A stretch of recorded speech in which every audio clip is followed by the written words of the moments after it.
Hello everyone, this is Defense Politics Asia and this is the Frontline Changes report for the past 24 hours for the day of, I forgot to change the day number, 1359 for the 13th of November. So quite a number of frontline changes today as usual, and we're going to start off from the north over in Selenikove, over at the Kharkiv front at the Voschansk sector. We have a Russian mapping claiming that the Russian forces have advanced further and captured Selenikove. So this is the Russian claim of capture. They claim that Selenikove has fallen to the Russian forces, and which is, if true, that is going to be pretty disturbing. Then the Russians will be able to continue south and just ignore Voschansk and just bring battle to elsewhere, and that would if not careful, if the Ukrainians do not have the defenses or the manpower, it might become a breakout.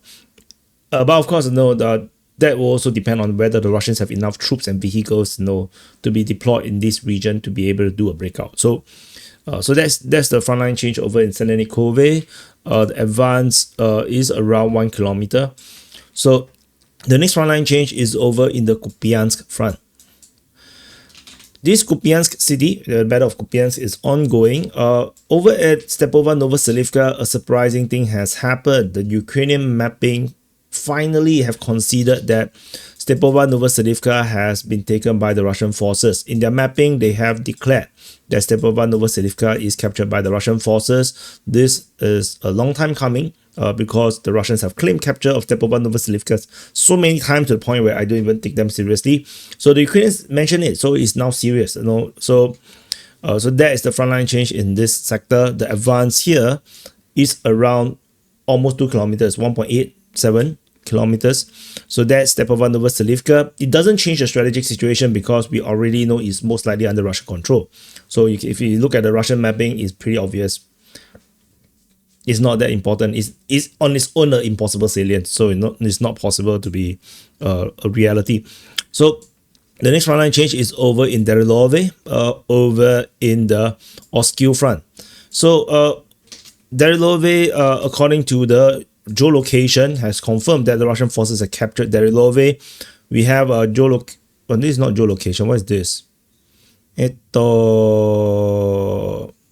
Oh, okay, I tell you what is this.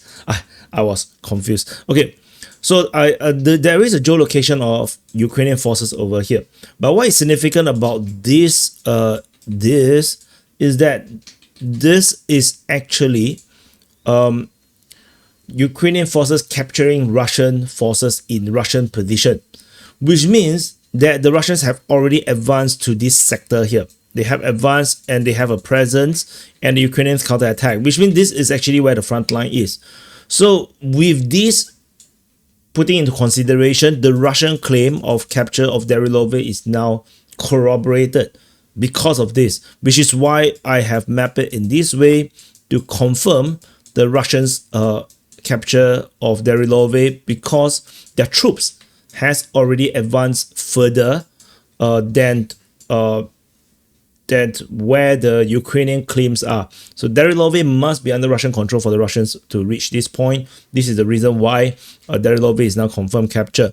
So that's the frontline change, which is probably a reason why we have seen the Russian reporting saying that the Russians are attacking into Yarova, because probably they have already penetrated through the forest and they were trying to attack to the other side. But there is a river here, so we shall see.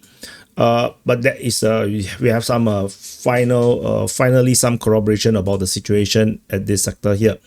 So turning off all the fighting icons, the next frontline change is over at Rudinsky. So we jump to the Pokrovsk front. So this is Pokrovsk. Over in the north, there is geolocation of Russian forces at Rudinsky. This geolocation simply expand the Russian zone of control at Rudinsky a little bit. So very tiny change. It's not super significant. If you want to know, is 100 meters. So after Rudinsky, we have some so actually I think I put it, I put it, the arrangement is wrong. So anyway, over in Kostyantynivka region, we have Ukrainians appearing in Stupolsky and Protectionary region.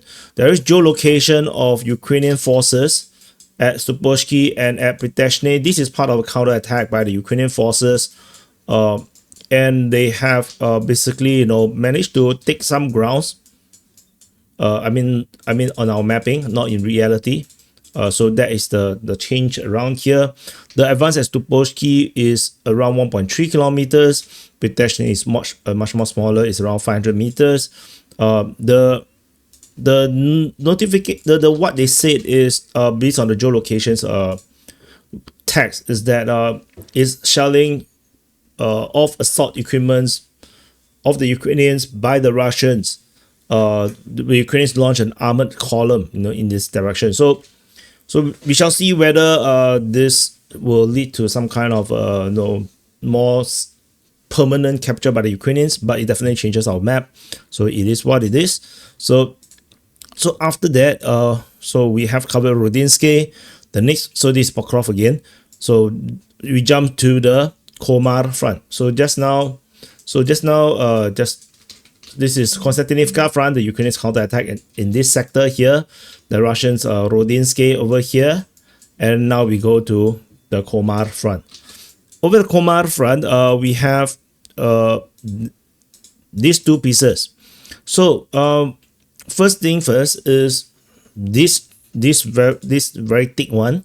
So this is based on geolocation. Russian forces has been geolocated in Danilivka, and this, based on the geography, we can confirm the Russian forces have also captured Kupyansk, Yehorivka, and then all the way to Danilivka. So this is a very big chunk of advance by the Russian forces. The advance here is around 6 kilometers at the very least, if not 7 kilometers. And this means that the Ukrainians basically have just abandoned the position entirely. They did not fight the Russians for it, which is why I think, or they did not fight for very long. So the Russians basically overrun the entire position, and so that is the advance here. Then after that, the Russian mapping have updated the map to show a much bigger advance. They say that everything south of Yehorivka is also under Russian control. So this is a Russian claim in this sector here. So that is the changes of front line in this sector. The south advance is around 3.8 kilometers. So that is the front line changes in the Komar front in this sector here. Definitely, this affects the strategic situation in this sector, and we shall continue to look out for it. Then we go on to the Hulyaipole sector. So at the Hulyaipole sector, what we have is some updates from the Ukrainian mapping. So we have this piece here. This is based on Ukrainian mapping, the latest mapping from Ukraine. In the northeast of Rivnopilia, they have confirmed and corroborated Russian claims that the Russians have straightened the front line from Solotki down to Rivnopilia. So that's the advance in that sector. The other one is this piece in the southeast of Novouspennivsky. The Russian forces have captured more grounds. Also, similarly straightened the front line in the south of Novouspennivka. So all these salients has all closed up predictably, and so that's good. We don't have this kind of impossible salient that boggles our mind. The advance in the northeast of Rivnopilia is 2.5 kilometers. The one in the southeast of Novouspennivka is around 2.3 kilometers. So all pretty significant advance. It all signifies that the Ukrainians did not defend. The Russians simply walked through the front line. So these are all the frontline changes in the past 24 hours. And we're going to do some calculation of the total area captured. The Ukrainians yesterday captured 1.4. Today, their capture is 0.91. So, and Russians yesterday captured 42.62 square kilometers. So let's see whether they can match it or it's going to be reduced. 1.8 plus 2.8 plus 3.97 plus 0.05 plus 25.3 plus 10.55. Total area captured is 44.47 square kilometers. They actually match it, surprisingly. So I saw a lot of people keep telling me to do the graph and put the numbers of the frontline changes so that we can see the trend and everything. So I haven't done that yet. So for me to do it, it's going to take me quite a number of hours to go back to all the archive, all the videos, and actually look at what I write, and then tabulate it into an Excel or something. So it would take some time, so when I'm free, I'll do it. And then I know someone else has done it, but we will do a DPA version one, but I haven't done it yet. So I will edit. I'll do it when I'm free, and then once it's done, we will start to put it into the Frontline Changes report. So anyway, thank you for watching. Press the like button, subscribe. Happy birthday to you if your birthday today, and I'll see you guys in the next update.